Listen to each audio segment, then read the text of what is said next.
O Senhor esteja convosco.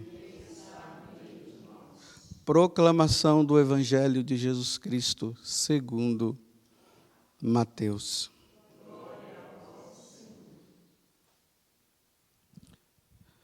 Depois que a multidão comera até saciar-se, Jesus mandou que os discípulos entrassem na barca e seguissem à sua frente para o outro lado do mar, enquanto ele despediria as multidões. Depois de despedi-las, Jesus subiu ao monte para orar a sós. A noite chegou e Jesus continuava ali sozinho. A barca, porém, já longe da terra, era agitada pelas ondas, pois o vento era contrário. Pelas 3 horas da manhã, Jesus veio até os discípulos andando sobre o mar.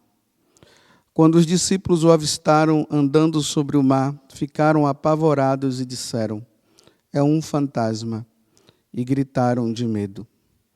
Jesus, porém, logo lhes disse: "Coragem, sou eu, não tenhas medo." Então Pedro lhe disse: "Senhor, se és tu, manda-me ir a teu encontro, caminhando sobre a água." E Jesus respondeu: "Vem, Pedro." "Vem." Pedro desceu da barca e começou a andar sobre a água em direção a Jesus. Mas quando saiu, sentiu o vento, ficou com medo e, começando a afundar, gritou: "Senhor, salva-me." Jesus logo estendeu a mão, segundo Pedro, e lhe disse: "Homem fraco na fé, por que duvidastes?" Assim que subiram na barca, o vento se acalmou. Os que estavam na barca prostraram-se diante dele, dizendo: "Verdadeiramente tu és o Filho de Deus." Após a travessia, desembarcaram em Genezaré. Os habitantes daquele lugar reconheceram Jesus e espalharam a notícia por toda a região. Então levaram a ele todos os doentes e pediam que pudessem ao menos tocar a barra de sua veste. E todos os que a tocaram ficaram curados. Palavra da salvação. Que as palavras do Santo Evangelho perdoem os nossos pecados. Esse capítulo 14 do Evangelho de São Mateus, principalmente a leitura que nós estamos vendo hoje, ela é marcada por várias situações. Nós podemos tirar muitas meditações aqui. Por exemplo, os apóstolos que se prostram diante de Jesus, depois que eles veem Jesus andando sobre as águas. A fé de Pedro, que é vacilada, né? Pedro que quer andar igual Jesus, andar sobre as águas igual Jesus, e depois ele acaba andando e depois acaba vacilando na fé. Mas aqui eu quero trazer um detalhe que nós não percebemos, que é justamente aqui no começo, quando fala que Jesus ele mandou os apóstolos entrar na barca para atravessar o mar. Ele fica ali com a multidão, despede da multidão, e depois Jesus vai rezar. Então a pergunta aqui é essa: por que Jesus foi rezar depois da multiplicação dos pães? Então nós temos que entrar no contexto do capítulo 14. O capítulo 14 começa dizendo que Herodes estava ouvindo falar de Jesus e ele dizia que esse tal Jesus era o João Batista que havia ressuscitado. Essa foi a leitura do sábado passado. E ali em seguida narra a morte de João Batista. Né? Todo aquele contexto terrível, aniversário de Herodes, e ali matam João Batista, ele é degolado, a cabeça dele é levada numa uma bandeja de prata lá e tal, e mostra lá. Só que quando termina essa parte, aí ele diz assim, que os discípulos de João Batista transladaram o corpo de João Batista, enterraram, e depois eles foram contar para Jesus que João Batista havia sido morto. Aí Jesus toma uma decisão. E ali vai dizer o seguinte, que Jesus vai para um lugar deserto. Ele diz, vou para um lugar deserto. Olha, recebe a notícia que João Batista morreu, e ele vai para um lugar deserto. Bem, Jesus está de luto. O primo dele acabou de morrer. O precursor, aquele que veio trazer a mensagem aonde todos deveriam se preparar, porque Jesus iria chegar. Então agora Jesus recebe a notícia e ele prefere ir para um lugar deserto. Só que quando ele vai para esse lugar deserto, que foi a leitura de ontem da multiplicação dos pães, aí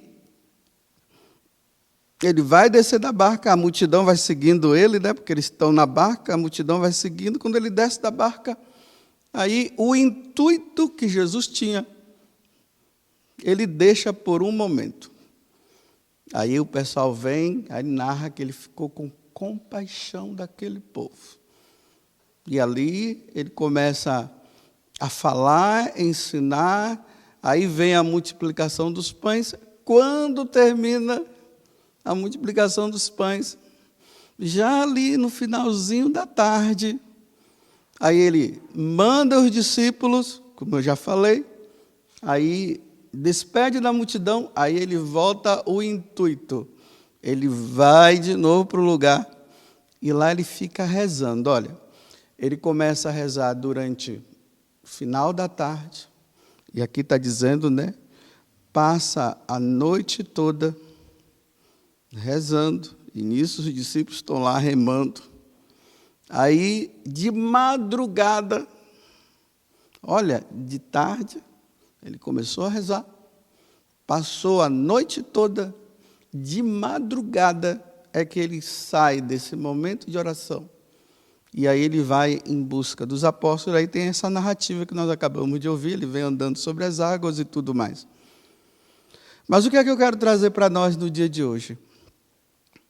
No momento de luto de Jesus, a primeira coisa que ele faz é ir rezar. Ele vai rezar. Rezar por João Batista. Vai lá para o deserto, eu quero um lugar deserto, me deixem sozinho, eu preciso rezar. Não está explícito aqui, mas a gente vê que ele recebe a notícia, ele toma a decisão de ir para um lugar deserto, a multidão vem, aí ele recebe, depois ele vai. E o que é que ele faz no lugar, nesse lugar deserto? Passa a noite rezando. Aqui eu queria destacar uma coisa muito importante para nós. É doutrina da Igreja Católica que nós rezemos pelos que morreram. Nós estamos num tempo que tem muita gente morrendo. Nós não podemos rezar pelas almas que estão no purgatório, porque aqui entra a doutrina da Igreja Católica. Isso é um tesouro nosso. As outras religiões não fazem isso. Mas aqui é um tesouro nosso. A Igreja Católica ensina que aquelas almas, aquelas pessoas que morrem santamente e que morrem com pecados, apenas pecados veniais, elas precisam passar por um tempo de purificação. Esse lugar dá-se o nome de purgatório, porque o nosso destino após a morte é o céu ou o inferno. O céu, para quem viveu em Deus. O inferno para quem não viveu com Deus. Não é somente para os demônios, né? Como uma pessoa dizia, que quando se morre, quem vai para o inferno é só os demônios. Não, Jesus falou bem, deixou bem claro que também aqueles que não quiseram viver uma vida com Deus aqui na terra, não vai ter como viver com Ele lá na eternidade. Foi uma decisão da pessoa. Se ela não quis viver aqui, como é que ela vai querer agora viver lá? E mesmo que ela quisesse viver, não tem como viver, porque ela não quis viver aqui. Porque esse tempo que nós estamos aqui é para isso. Mas a igreja ensina também, né? E isso é o bonito. Olha, para se entrar no céu, tem que morrer sem nenhum pecado. E nenhum pecado é nenhum pecado mortal e nenhum pecado venial. Para entrar direto, morreu, já está lá. Né? Quando nós dizemos assim, está no céu, né? Já temos um intercessor no céu. Nós precisamos tomar muito cuidado, porque todo mundo precisa passar pela purificação. A igreja nos ensina que quem vai direto para o céu é quem morre mártir. Porque a pessoa morreu com o batismo de sangue. Ela deu a vida por Jesus, ela proclamou a fé em Jesus e ela morreu. Então, essa morte dela, dessa forma, já é uma purificação nesse mundo completa. Então, ela vai para lá. Mas você vê que tem mártires por aí que, olha, a igreja ainda não declarou que está no céu, não. Esses dias mesmo nós comemoramos, né? Santo André, não sei, foi esqueci agora o nome, que eles vieram de Portugal para o Brasil e no trajeto eles foram mortos. E aí eles são beatos ainda. Ainda não foram declarados santos, mas já são beatos. Então, há uma necessidade que a igreja ensina que nós precisamos rezar pelos falecidos. Claro, né? Aqui entra uma consciência que nós precisamos ter. Nós vamos rezar por todos, nós vamos rezar por todos. Mas, meus irmãos, saibam que a igreja reza por aqueles que morreram santamente. Por isso que no dia 2 de novembro fala missa dos fiéis defuntos, fiéis. Não é dos infiéis, é dos fiéis. É daqueles que morreram, que levaram uma vida aqui digna, que procurou viver a santidade, não ofendeu Deus em pecado mortal e por isso não morreu em pecado mortal, mas essas pessoas morreram com alguns pecados veniais. Aí esses pecados a pessoa leva e ela precisa passar por um lugar antes de entrar no céu, porque quem vai para o purgatório está salvo. Essa é a doutrina da igreja. Quem vai para o purgatório está salvo. Agora, eles podem demorar muito tempo, podem ficar até o dia do juízo final lá, como Nossa Senhora de Fátima fala, né? Quando Lúcia pergunta que uma das meninas lá estaria no purgatório até o dia do juízo final e que precisava rezar por ela.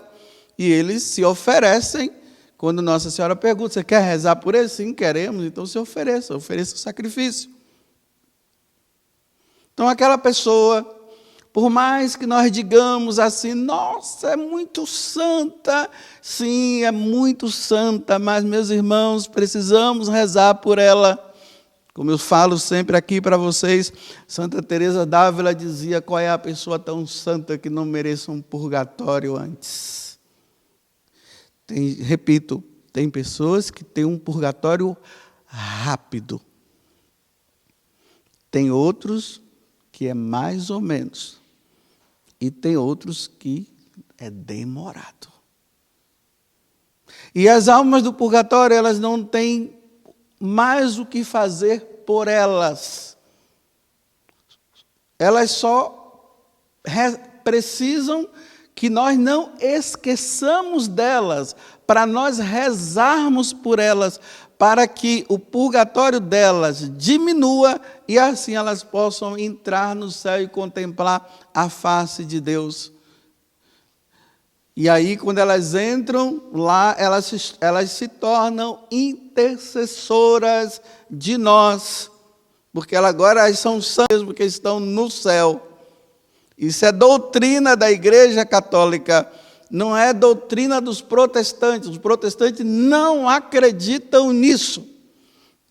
E não vamos ficar discutindo com protestantes, porque eles são ignorantes nessas coisas. E não vamos entrar também na onda deles de ficar achando que é eles que estão certos de ter falado isso. Isso é doutrina, é fé. Nós cremos nisso. Nós cremos que aqueles que morrem santamente, mas morreram com pecados veniais, estão no purgatório e precisam das nossas orações. Mas você pode perguntar, mas padre, até quando nós vamos rezar? Enquanto você estiver vivo, você reza. Vai rezando. Mas também, tem as indulgências plenárias que nós podemos oferecer por essas almas. Então procurem saber o que é, peguem o manual de indulgências que lá vai se explicar como é que nós podemos oferecer as indulgências pelas almas do purgatório, por elas. E aí, se é indulgência plenária, significa que é plenária. Significa que a pessoa, ela, com aquelas orações, com aqueles sacrifícios, com aquilo que a igreja coloca e diz que aquela oração é plenária, acreditemos que aquela pessoa saiu do purgatório e entrou no céu. Se a doutrina da igreja, eu creio, eu acredito e vou morrer acreditando nisso. Pode os protestantes virem falarem o que quiserem. Eu não sou discípulo de Lutero. Eu não sou discípulo de Lutero. Eu pertenço à Igreja Católica Apostólica Romana, que nos ensina isso através dos seus ensinamentos, é depósito de fé. Os santos ensinaram isso. Muitos santos tiveram a graça de ter visões de estarem rezando ou sonharem, vendo esse estágio de que as pessoas passavam, e por desígnio de Deus, pedindo para que saiam de lá. E aí eu repito, Nossa Senhora de Fátima fala, ofereçam sacrifícios e rezem pelas almas do purgatório, pela conversão dos pecadores e pelas almas do purgatório. Ela não diz por aqueles que estão no inferno. Como nós não sabemos quem está no inferno, nós vamos rezar. Agora é aquilo que eu digo para vocês, Não vamos brincar, porque nós percebemos que tem pessoas aí que levou uma vida tão errada que a gente dá dúvida se aquela pessoa está no purgatório. Porque também não vamos assim, Todo mundo está salvo. Essas histórias, é isso que o demônio tem dito, Todo mundo está salvo para que ninguém lute pela santidade e no final todo mundo vai comer pizza na eternidade.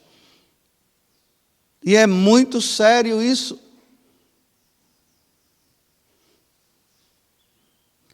Como rezar? A missa por excelência. Por excelência, a missa é a grande oração pelas almas do purgatório. Interessante que na liturgia das horas, para quem reza, lá nas últimas páginas tem o ofício, as laudes, tudo pelas almas do purgatório para se rezar. A oração do terço, como Nossa Senhora falou, é eficaz para nós rezarmos pelas almas dos nossos entes queridos que já faleceram. Existe também um ofício das almas. Vocês podem procurar na internet, que vocês vão encontrar, aprovado pela igreja, onde tem todas as orações ali, que é para rezar pelas almas do purgatório. Quando nós fazemos uma obra de caridade, nós podemos oferecer a obra de caridade pelas almas do purgatório. Uma adoração que nós fazemos ao Santíssimo, nós podemos oferecer pelas almas do purgatório. Você vê que são várias coisas que a igreja nos coloca. E eu pergunto, meus irmãos, será que na sua família não tem alguém que esteja precisando das suas orações? Ou você já canonizou? Chegou lá, morreu, fez as exéquias, ou missa de corpo presente, né? Aí depois é de 7º dia, 30º dia, de ano, pronto, acabou, não precisa mais. É assim? Você tem certeza? A igreja não nos ensina isso. Ela diz que nós devemos rezar. Eu repito, cuidado, meus irmãos, com essas canonizações muito rápidas. Morreu, está no céu. O conforto é isso, está no céu, aí bate nas costas do outro, tal. Santo Afonso Maria de Ligório, ele tem um livro que se chama Máximas Eternas. Agora ele está com esse título, né? Máximas Eternas. Se vocês procurarem na internet, vocês vão encontrar. Mas o título antigo era Verdades Eternas, Preparação para a Morte. É um livro grosso, onde Santo Afonso Maria de Ligório vai conscientizando-nos do quanto que nós precisamos rezar pelas almas. Aí, o início desse livro, ele começa a dizer assim, olha, vocês sabiam que a primeira coisa que acontece, uma das coisas que vai acontecendo quando alguém morre, é o esquecimento.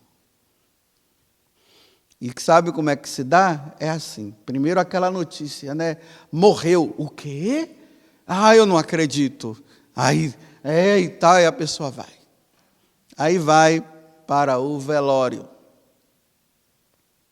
Depois do velório, aí começa o processo de esquecimento. Como? Leva para o cemitério, coloca no túmulo. Colocou lá no túmulo, veja só, percebam, colocou no túmulo, as pessoas já dão as costas e vai embora. Fica ali os parentes ainda rezando um pouquinho, né, chorando, né, nem é rezando, é chorando. E às vezes até dizendo, porque Deus levou, porque Deus levou, porque Deus levou. Não é mais, agora não é hora mais de dizer porque Deus levou, é rezar. É para rezar. Já levou mesmo. Não tem jeito. Aí depois os parentes vão embora. Aí começa. Aí vamos agora pegar as coisas dessa pessoa e vamos dar, vamos queimar. É assim, esquecimento. Não estou dizendo que é para ficar guardando, eu estou dizendo o processo que acontece. Que isso deve ser feito mesmo, para que ficar guardando tanta coisa? Tem mais, já foi. Aí, vem as pessoas atrás, né? Quando vai falar no assunto, a pessoa diz, não fala mais não, porque isso me causa uma tristeza tão grande quando fala. Olha o processo de esquecimento. Até esquecer por completo. Só que, o esquecimento que Santo Afonso está dizendo aqui é esse, não se reza mais. Não se reza mais. Deixou para lá. A vida continua, realmente a vida continua, porque aqui no Evangelho a vida de Jesus continuou. Ele foi lá, rezou e depois ele desceu e aí continuou, mas ele passou a noite, eu acredito que ele passou rezando por João Batista, porque ele foi justamente procurar um lugar para rezar, para ficar só.